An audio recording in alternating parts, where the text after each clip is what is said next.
There is a general sense that what the Trump administration is doing is really criminal and that it is collective punishment.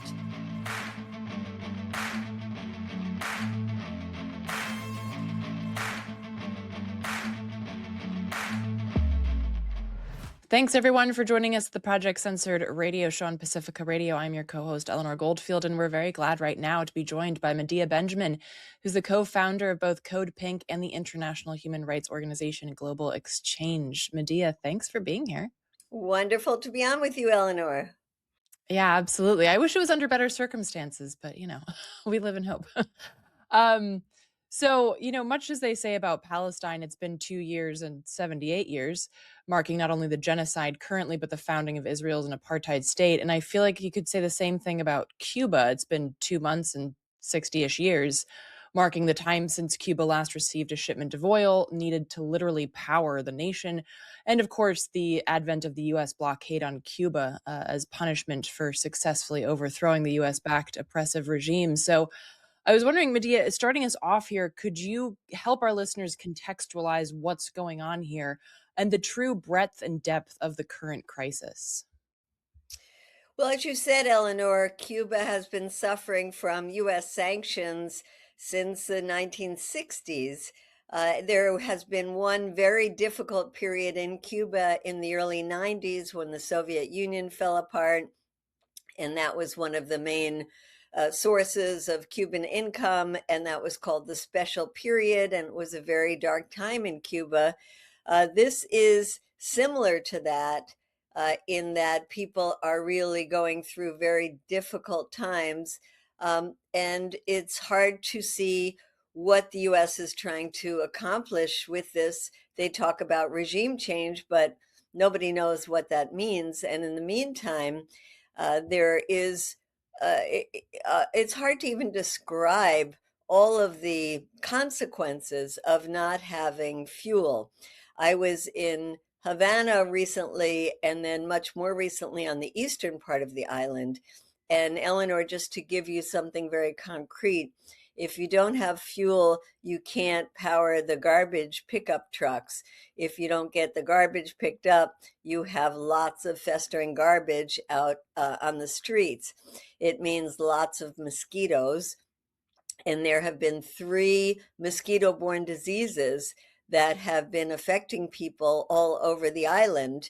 And when we were there, 1 out of 3 people in Havana was getting one of these diseases. And there was no medicine to treat people. And some of them have long-term consequences, like COVID kinds of consequences. So that's just one concrete example of how not having fuel affects the well-being of the population, but unfortunately, there are many, many more. Yeah, of course. I mean, it's hospitals, it's schools, and of course, as you noted, there's a ricochet effect or a domino effect, right? And so I know that you just got back from Cuba, and I wanted you to talk a little bit about what people are saying on the ground there and what their read of the situation is, because of course the U.S. does this kind of stuff in order to push a people to overthrow their own government. And I was wondering what your read on the situation is, what their understanding of what's happening is. I took with me a picture of Marco Rubio and another picture of the Congresswoman Maria Elvira Salazar next to Donald Trump. And I would ask people on the street, who are these people and what do you think of them and what message did you have? And it was interesting because even people who openly said they hated the government and couldn't wait for communism to fall, when they looked at one of those pictures, they would say, oh, that SOB. They don't care anything about the Cuban people. They just want to make our lives miserable.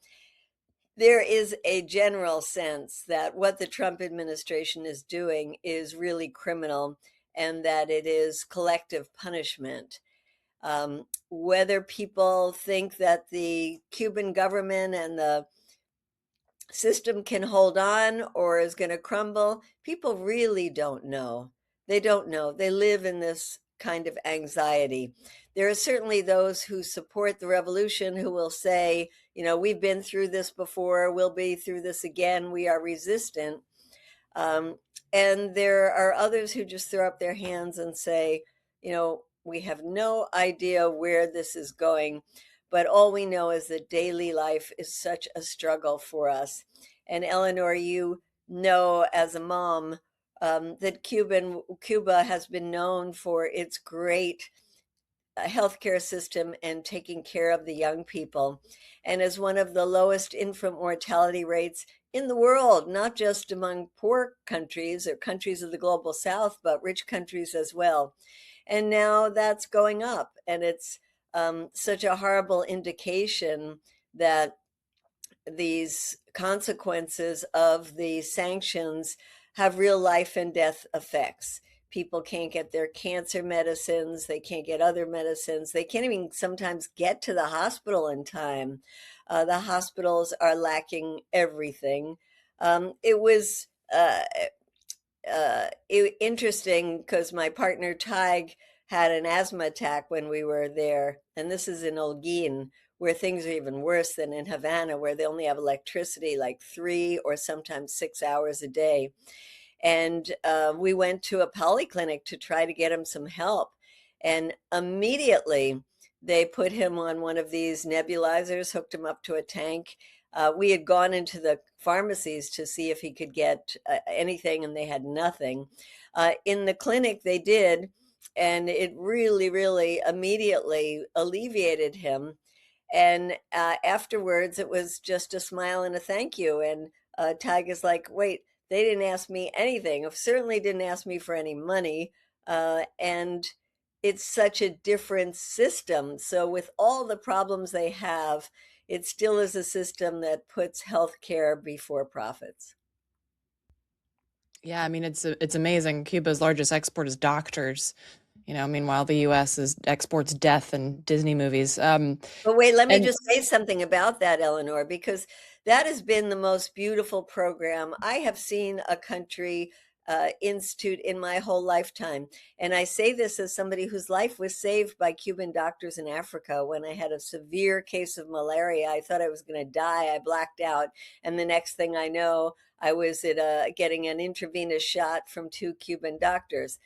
They've saved so many lives. But right now, the US is putting so much pressure on countries around the world to not accept the doctors. And not only that, Eleanor, to not allow their students to be trained for free as doctors in Cuba. So the extent of the US pressure is so diabolical that even this beautiful mission where healthcare workers have been sent from Cuba all around the world to help people in the poorest places or in the most dire circumstances, like in Italy during COVID, and the US is attacking that. yeah, absolutely. It's a death-making machine. And I saw recently that Nuvbreed Cholera, who's an organizer with CODEPINK, wrote an article on the weaponization of aid. And I wanted to get into this because I think this causes a lot of confusion with people, which is rightfully the point. And it's so clearly a rinse and repeat tool of propaganda from U.S. hegemony. And as is noted in the article in early February, the U.S. government announced it would be sending $6 million in aid to Cuba. Well, that sounds so nice, Medea. It also sounds totally schizophrenic. We're going to block your access to fuel, but here's $6 million in aid. What is the deal here with this aid being sent during a violent restriction on basic fuel needs? Well, it's propaganda, and of course, the aid is not sent through the Cuban institutions that know how to deliver the aid to the places most in need. It's given to the church, and particularly those churches that have been hostile to the government. It's part of the U.S. campaign to pretend, like in the case of Gaza, that it's helping to provide food for the people there when it's providing the bombs. So this $6 million of aid is nothing compared to the billions and billions of dollars of deprived income from the sanctions. And people are constantly saying, well, it's the Cuban government that's destroyed the economy. It's all of their mismanagement. It's their top down system. And I always say, well, then just lift the sanctions and let's see. And then you can totally blame the Cuban government for everything you want to. But until then, there's no way to distinguish. But we do know the sanctions have cost billions and billions of dollars. Yeah, I mean, it's like tying someone down and then saying they can't run and it's their fault. It's like, well, then let them try. And if they fall, then you've proven your point. And I was curious what you think if that's kind of across the board, because I know Spain announced that it would be sending aid to Cuba, which really it should, because the word concentration camp actually comes from what Spain did in Cuba in the 1800s. But do you think that this is kind of like an across the board thing where so-called aid is being sent to Cuba as a propaganda campaign and it's not really getting to where it goes? Or is that specifically the US, do you think? I think it's specifically to the US. And let me say, look, I'm glad the US is sending something. I'd rather have them send something than not send anything. Of course, it's nothing, as we said, compared to all the damage they're doing.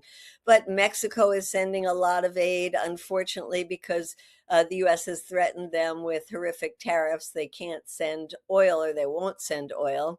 And since the US has kidnapped Maduro and won't allow Venezuela oil, they're not getting that oil. So what they really need is fuel. But other countries are sending a lot of humanitarian aid, and that's good. What's most important is what the Chinese have been doing, which is sending lots and lots of solar panels. And that's something that the Cubans really need. And just like during that special period in the 90s where Cuba had to go cold turkey and not use chemical fertilizers, now they have to go cold turkey in many places and not use fossil fuels. And so we're seeing not anything that anybody should wish for, but we're seeing what it looks like to have a transition. And when I was in Holguin, there were very few gas guzzlers on the road, and there were mostly electric vehicles. Most of them were electric motorcycles, electric what do we call them in the U.S.? Three wheel. Like Um, trikes? yeah, but they're not bicycles, they're motorized electric, Oh, okay. and they transport people. So you could have like six people in the back, or you could transport cargo. And those have become something that has replaced the buses and the taxis.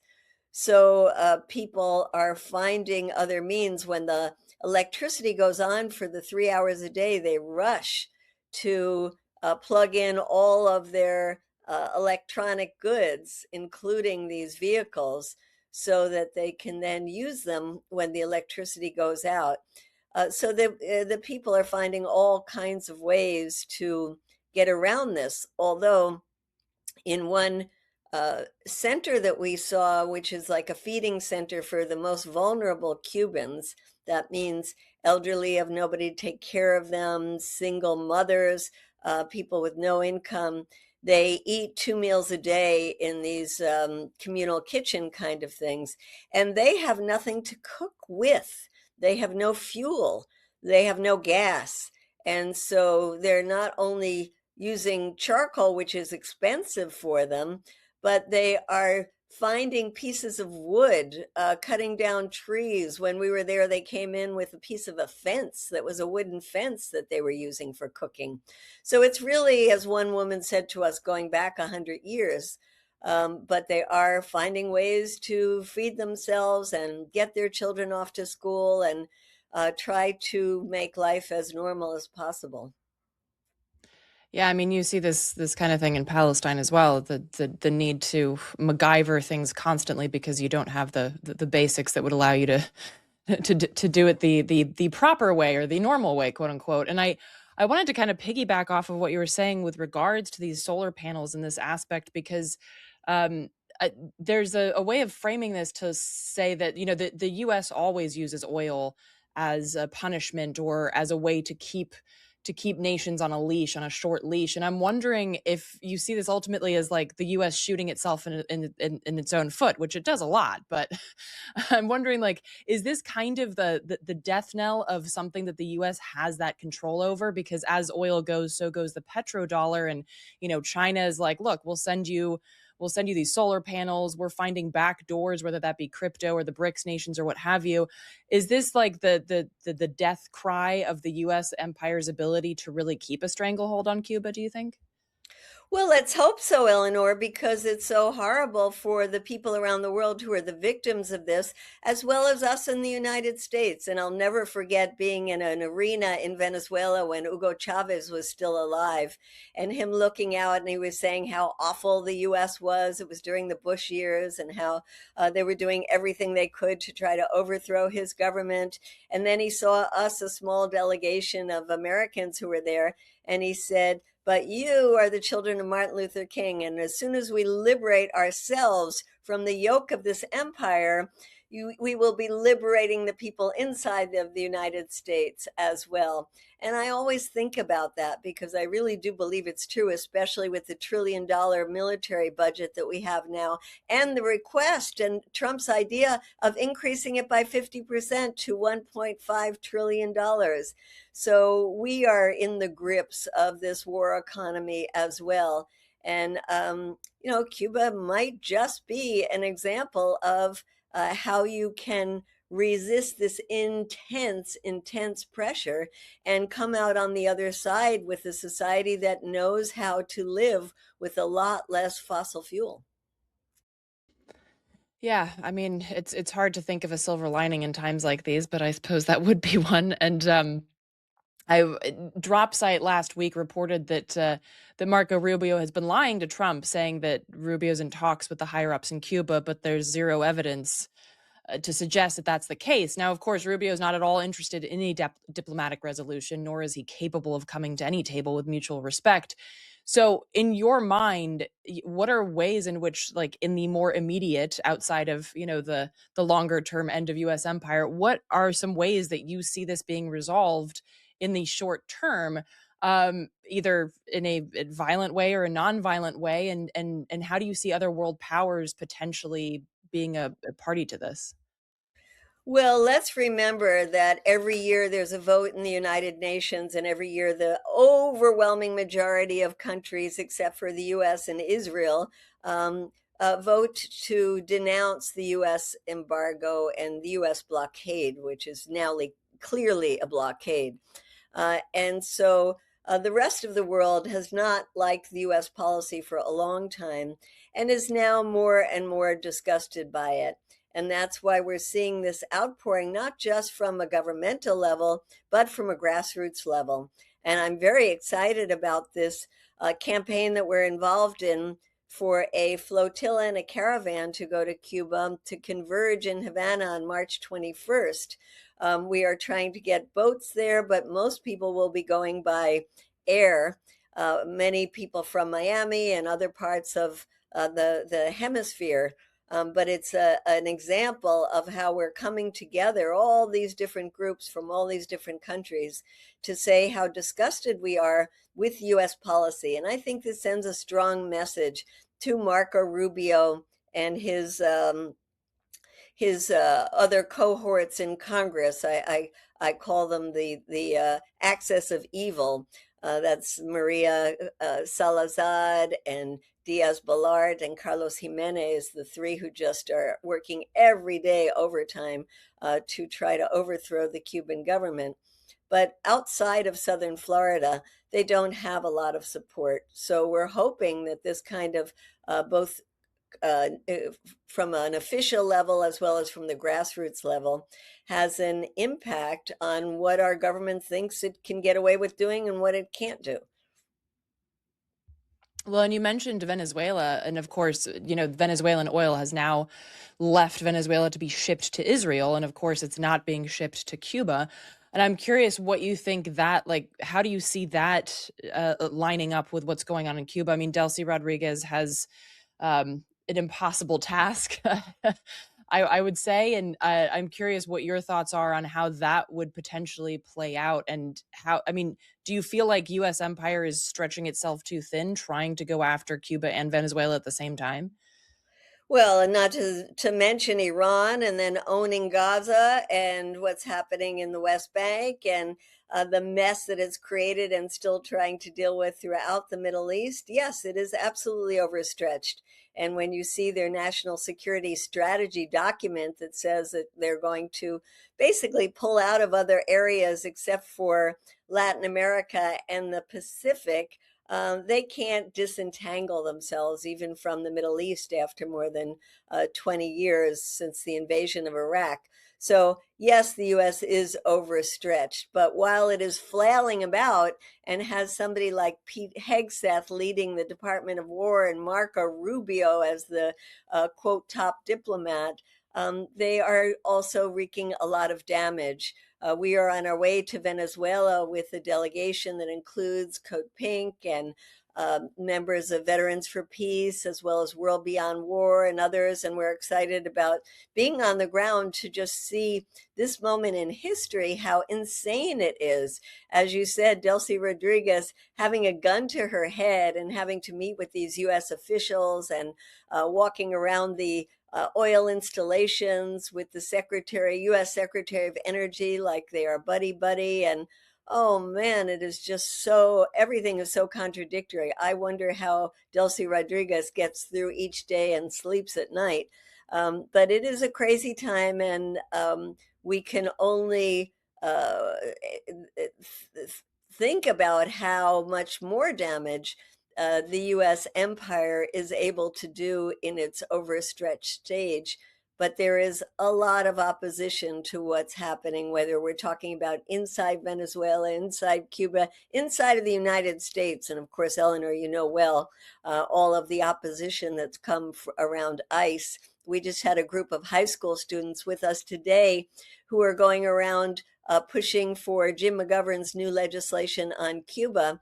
And they told us how they were testifying in Howard County, Maryland, against an ICE facility they wanted to build right next to their high school, and how they won and how excited they were, and how this has empowered them to get involved. So there's a lot of people who are active, and a lot more young people whose eyes have been opened by all of this insanity. Yeah, absolutely. And I think you bring up another good point, which is the interconnectedness of all this. I mean, you can't pull on one thread of empire without unraveling the entire system, really. And with that, I wanted to ask you what you think. I mean, I think a lot of times it feels very overwhelming. I mean, there can be this feeling of like, well, how can I, the UN doesn't even have any teeth. So what could I possibly do?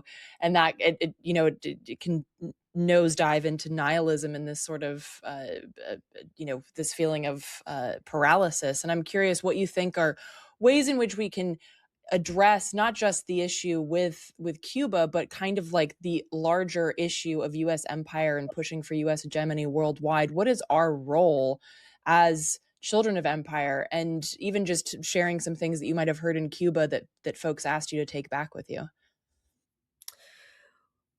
Well, folks asked us to take back, saying that it is our responsibility, that this is our government, these are our tax dollars that are being used, these are our policies that are impoverishing people on purpose.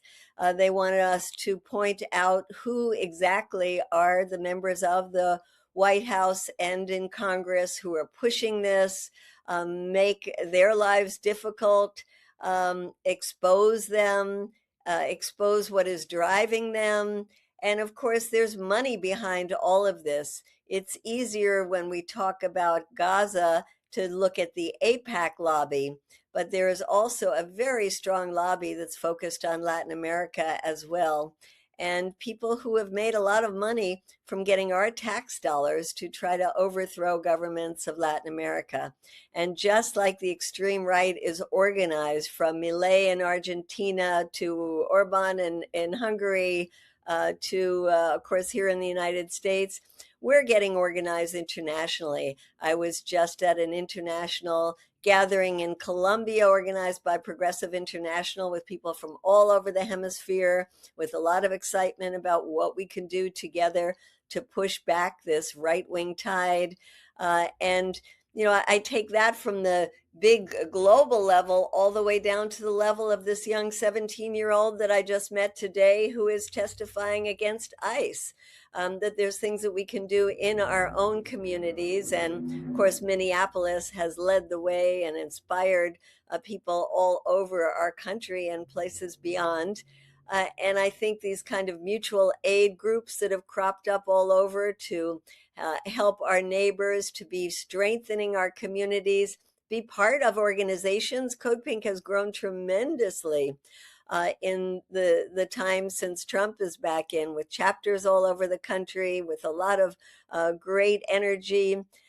And so I would just say that it's our job to organize. I find it fun to go into Congress and go to their offices and give them a hard time. But there's all kinds of street activity that people can get involved in. And I think those kinds of local efforts are so important right now, especially with elections coming up, to not throw our energy into a Democratic Party that is part of the problem, but throw our energy into building strong communities that are not tied to political parties, but are tied to our values. Amen. And I'm just going to leave it there because I couldn't have said it any better. Medea, thank you so much for taking the time to sit down with us. Folks, check out codepink.org and CodePink on all of the social media sites. Thanks again, Medea, for being with us and for the work that you do. Thank you. Great being on with you, Eleanor.